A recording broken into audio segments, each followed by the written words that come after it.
These stage transitions remind me of Sonic Adventure 2 for some reason. Welcome to the finale of the Hyperstone Heist. We are at Shredder's base of operations, which is a Japanese-style condo outside of New York, somehow. I'm surprised the local government hasn't found this out yet.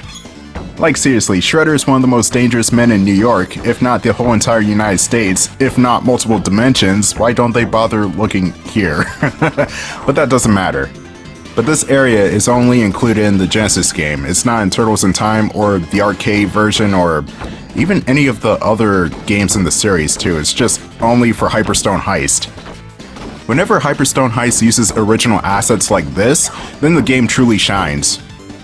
The problem is, this is really the only scene in the game that truly does this, so meh. Well. I do like the track that plays in the background. It's a Genesis exclusive, like the stage, and the weird thing is there's a vocal of some sort of man shouting angrily. It's like, oh!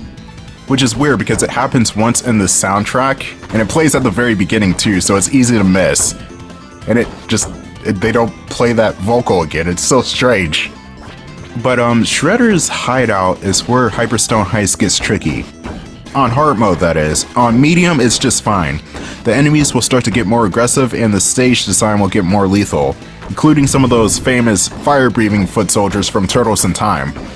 And the stages will get longer too. Genesis likes it long and hard, apparently. I'm not going to clean up what I said. Let's go over the strange plot of Hyperstone Heist from the instruction manual. It has a quirky way of laying out the story. Far below the morning rush hour in New York City, four youths are watching their favorite news reporter, April O'Neil, on television. Things are pretty comfortable for these boys in their well-furnished subterranean hideout. That is, well-furnished if you're a turtle, a mutant turtle, teenage no less, and a ninja. Okay, so you and I may not be comfortable, but these guys think this place is like Mondo to the max. April is reporting a story from nearby Ellis Island. Suddenly, there's a bright flash of light behind her. She doesn't seem to notice, but the television viewers do. Even though it seems like April is the first person to catch on to what's happening, but Manuel says otherwise. Whoa, dudes, did you see that? Michelangelo asked the others. Leonardo and Raphael stopped their ninja practice to look at the screen. What, did some jerk in the crowd move the camera again? Donatello asked from his workbench. No way, man, Mike answers. But there was a most spectacular flash. It looks like an Mikey stops talking. His mouth hangs open as he startles at the screen.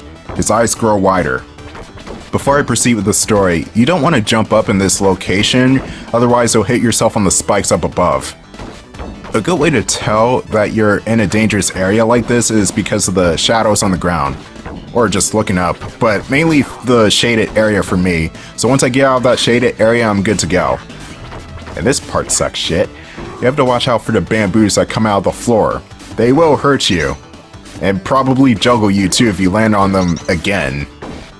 Because this game lacks proper iframes. Alright, so getting back to the award-winning novel of the Hyperstone Heist.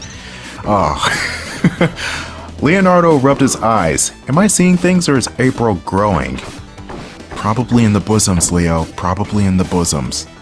Your perception is reversed, my son, comments Splinter. The large humanoid rat who serves as teacher and mentor to the boys is standing at the doorway in the back of the room, watching the events unfold on TV. If you will observe closely, the city is actually shrinking. On the television, April has been alerted to the commotion.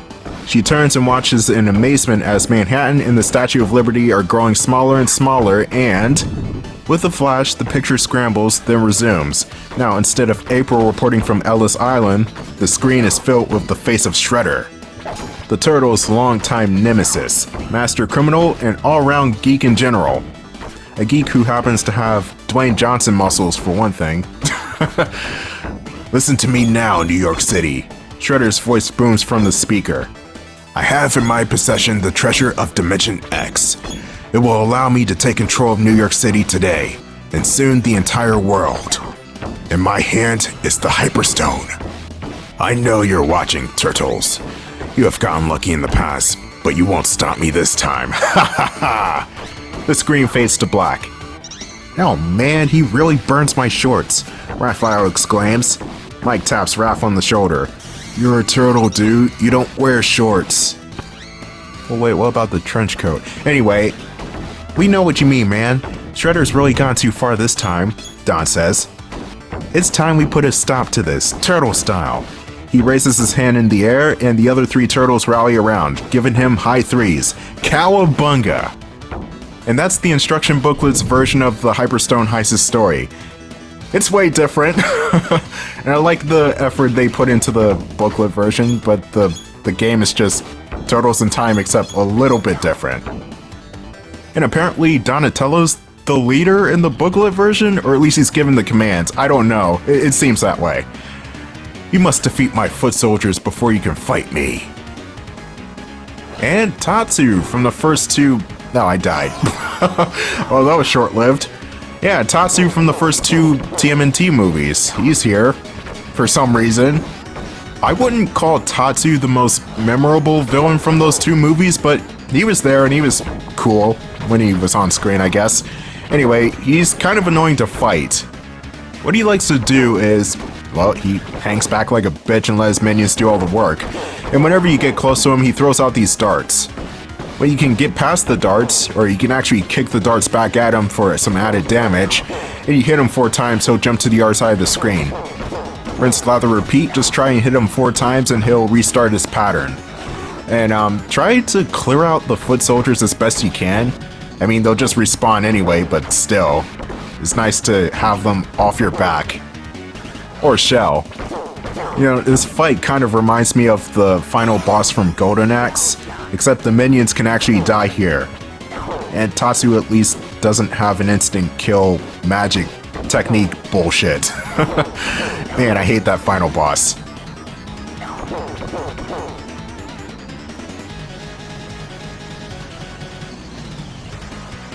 Master!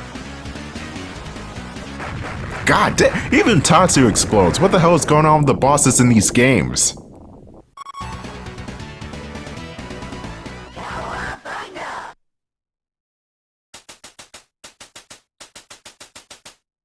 The Gauntlet. It's a boss rush, and it's with all the bosses from the previous 3 stages. With color swaps, of course. Purple Leatherhead. It's exactly as stupid and as badass as it sounds. Purple Leatherhead. Anyway, we got multiple pizza monsters before we actually make it to the Gauntlet. And these variations of the pizza monsters are orange. What kind of cheese is that? Okay, I guess cheddar, but I thought cheddar was more yellow. And who the hell eats cheddar pizza anyway? That's weird. Yeah, people complain about whether or not there's pineapple and anchovies on their pizza. I'm complaining about cheddar. I have my priorities straight. Man, how long does this go on for? There we go, it's over. And this is where Purple Leatherhead strikes. Cue the music.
My mousers will stop you. Ah, great, it's Baxter Stockman in human form. He's pretty different than his fly form from Turtles in Time. The only thing that's similar is that he spends 95% of the fight in the air. Like a bitch! So here's what you need to do. Or more precisely, here's what Stockman does. He'll spit out these mousers and let them do most of the fighting. Stockman likes to float in a sort of almost an infinity symbol, but it's not quite an infinity symbol as he likes to cut the corners a bit. So the pattern's more like a figure 8 or something. It's like the course from Mario Kart DS. But since I'm playing as Mike, his attacks will have an easier time reaching the boss than most of the other turtles. Though for me, I just settle on jump kicking because it's more guaranteed to hit Stockman. Other than the wacky amount of mousers that attack you, this boss fight is pretty simple. For one thing, the Stockman, he doesn't even attack you himself. He's solely reliant on his mouser robots. Good old Stockman. He originally created the mousers to quell the rat problem in New York, but alas, it didn't work. It was probably the most noble thing he's ever thought of doing, too. But of course, the pest control companies had to screw him over. My dear mousers have been beaten! Ah! We just committed murder again. You know how many times he killed somebody? They just keep fucking exploding. Dead end. But the detector indicates that he's close by.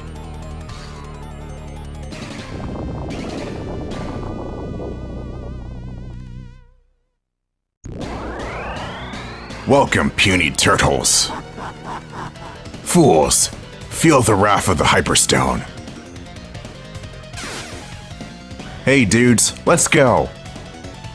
Ah shit, here we go, the final confrontation. Or, the final shell shock.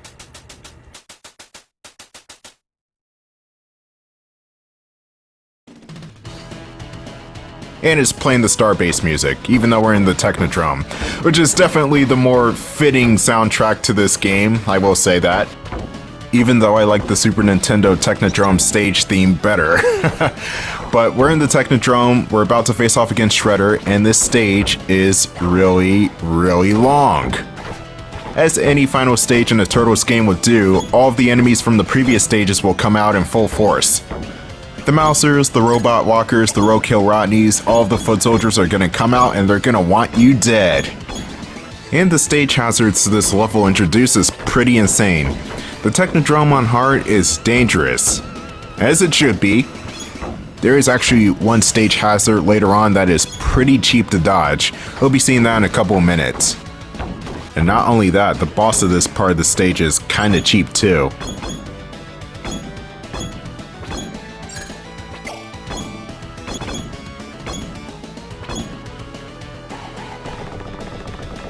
These stone soldiers have rocket launchers, and you guessed it, they're highly lethal if they hit you.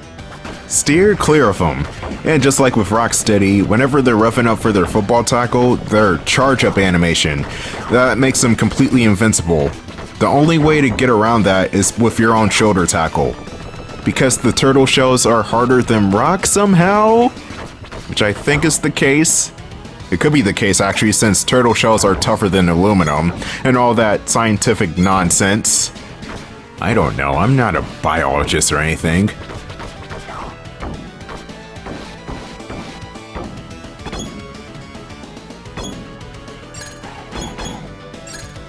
You know, I never really noticed that this version of the soundtrack had voice clips in the song, just like in the Shredder's Hideout section. That's honestly very cool. The Super Nintendo version does not do that, but the Super Nintendo does have the virtue of having more voice clips, even if those voice clips are not hard-coded into the music. So actually I am kind of more impressed with the Super Nintendo Turtles in Time. But yeah, now here's where the game starts to throw foot soldiers from common areas like these Star Trek teleporter elevator things or these garbage chutes. Okay, we're getting somewhere. It's not like we're getting back on the deck from the water or jumping off of dinosaurs or something. We're just jumping out of garbage chutes. And the enemies really love the garbage chute in this game. Oh, another trio just jumped out of them. Get me out of here, this place sucks. And what's with this Star Trek? It's another one. What is going on? Why are these here? And no, this is still present day. Shredder just has this technology for some reason.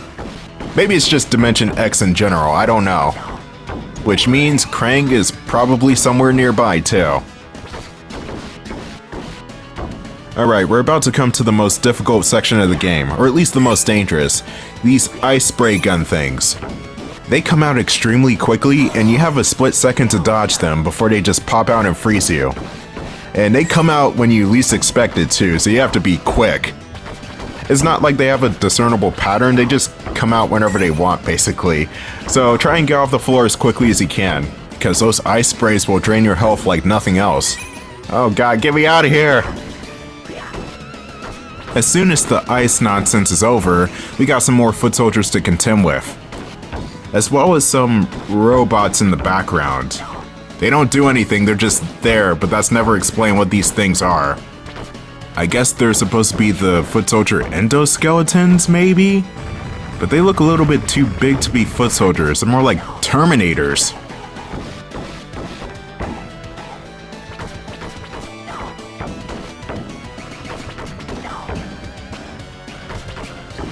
I don't know what my first exposure to the Teenage Mutant Ninja Turtles was. I'm gonna say it was either the 2003 cartoon or the second movie, because I did have that on VHS. And this game too, because I did own it on the Genesis when I was younger, and then it disappeared into the ether. I still think one of my older brother's friends just stole it, but I don't know. Thanks for Rough and Philly back in the day, alright? But it was this game, the 2003 show, and the second movie that kind of got me into the Turtles. And TMNT has been pretty much a consistent pillar of my life for about as long as I can remember. I can't even tell you why I like these guys, I just do. It's just like the original Star Wars trilogy or SpongeBob. Or at least older SpongeBob, where I could still watch them and have a good time. Which is why I'm interested in this last Ronin game that's being developed. I read the original comic run and I thought that was a fantastic story. I think the developers will make the game less dark considering that it's under the Nickelodeon umbrella. I don't know, I could be wrong, but I don't know if some of the brutal elements from the comics will make it into the game, without spoiling too much. At most, the last Ronin game will probably get a T rating. That's my best guess anyway. What do you guys think? Is the last Ronin game gonna be T-rated, E10? Or is Nickelodeon and THQ Nordic that ballsy? I'll show you the power of Super Krang! Fucking Super Krang. Super Krang is a nuisance in this game. Oh, where do I start? He operates the same as he did in Neon Knight Riders, except he has a shit ton of invincibility. You cannot hit this guy whenever you want. and there's never really a good time to hit him. Now Krang still has his usual tricks. He's got the derpy drop kick, he's got the missile saw leave him wide open to an attack, and he's got his double axe handle smash. And I want to say he's still got the bubble attack where he flies off screen and he shoots these bubbles to wherever you're at on the screen, or on random points on the map, but still. I'll get you, Krang. Damn it! That's what you get with no invincibility frames in this game. You just get knocked around like a toy. You know, believe it or not, I only had like 3 Turtles toys in my whole entire life. It's kind of crazy, but I only had 3. Strangely enough, I have more Power Rangers toys, and I'm not even that big a Power Rangers fan compared to a Turtles fan. Like, what the hell? Oh, come on, get him! There we go. You gotta wait for him to do the missile attack. That's when he's most vulnerable. When he ever decides to do it. Oh, shit. You know what this boss fight reminds me of? The freaking gate boss fight from freaking Mega Man X6. You know how much I hate that game. And if you don't know how much I hate that game, then stay tuned next month. I have a surprise for you. An 8-part surprise. At least this game is better in that you can hit the boss somewhat, and there's no bottomless pit.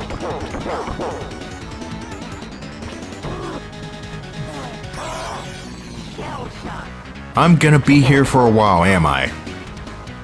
Cue the music. Again.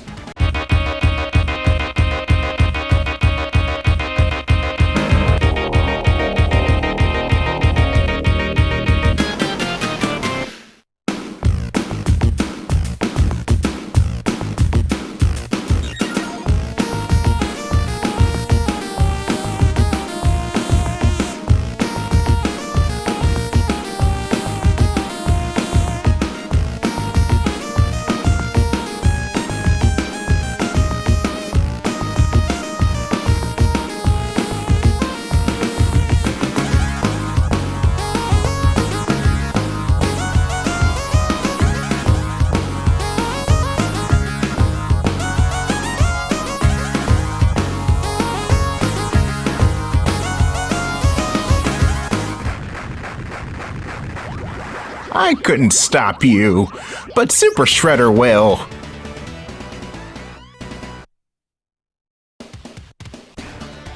Yeah, elevator section, of course.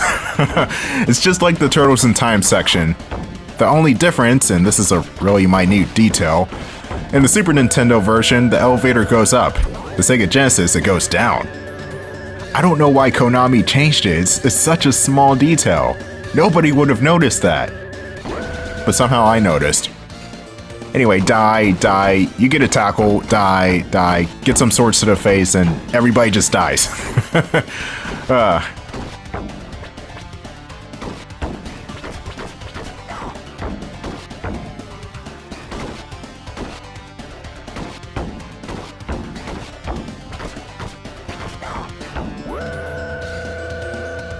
I still like the elevator section music, it just sounds so badass.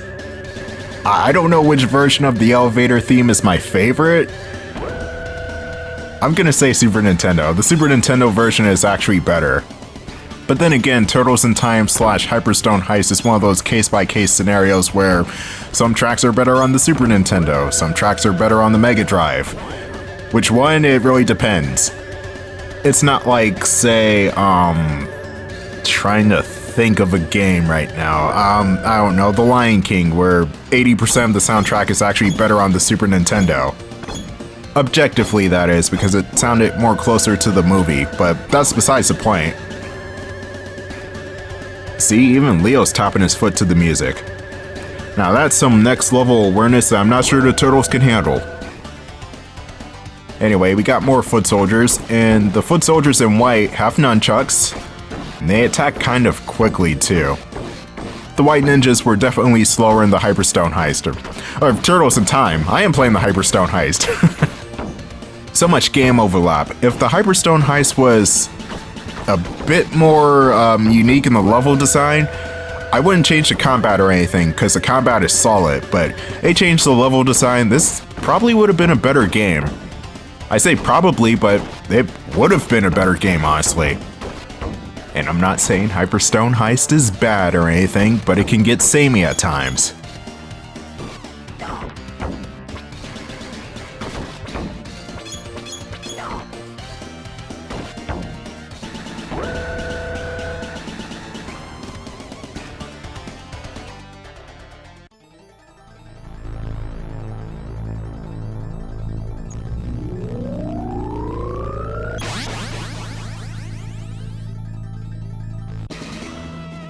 Now I'll show you the real power of the Hyperstone. Alright, so Super Shredder in the Hyperstone Heist. He's still his same old cheap self. So I'm gonna employ the same strategy I had in Turtles in Time and spam my specials. Although the problem in this game is, well, the lack of iframes, so if I do it wrong, I'm probably gonna land myself into an attack. Anyway, Shredder has a bunch of different attacks. The blue one is what you want him to do the most because he just shoots up into the air. The green energy is an instant kill if it hits you, or at least the energy, yeah, there you go. It's a retro mutagen beam or whatever it's called. I just call it being demutagenized, but retro mutagen works too. The red attack spreads on the floor and it stunts you for a bit. But the good thing about the red attack is it seems like you can't take any further damage if you're stunned, because you're jumping on your toes, I guess, I don't know. And yeah, that was the boss. That was Hyperstone Heist in a nutshell. Or a half shell.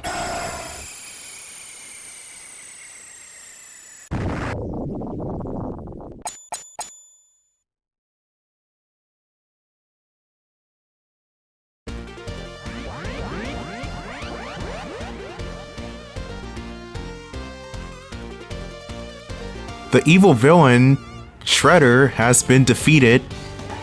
And our city has been returned to its normal size.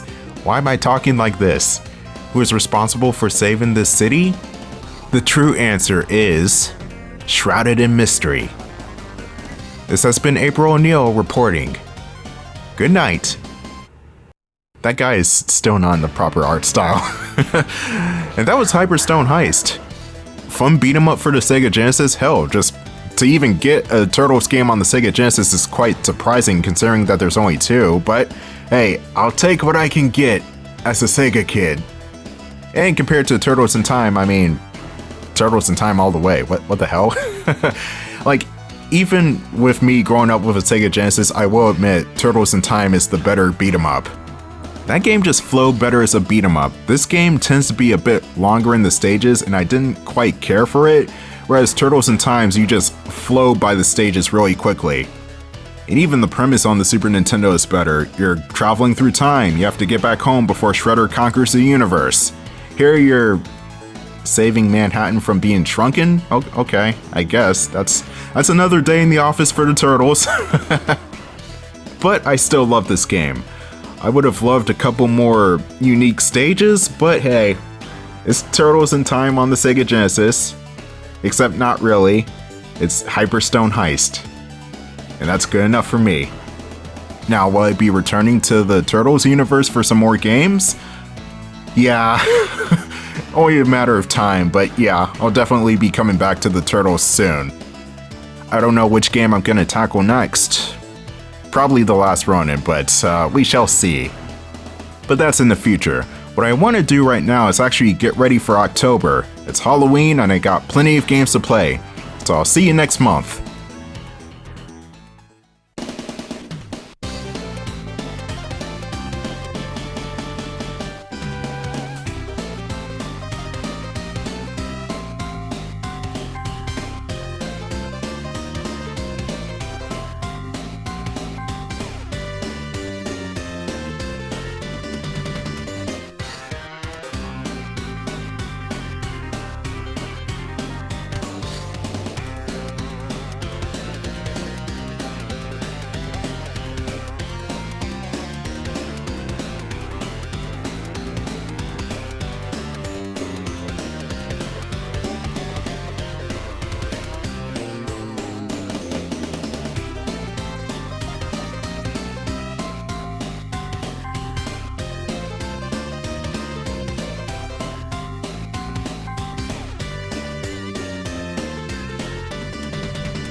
Game over? Man, you suck.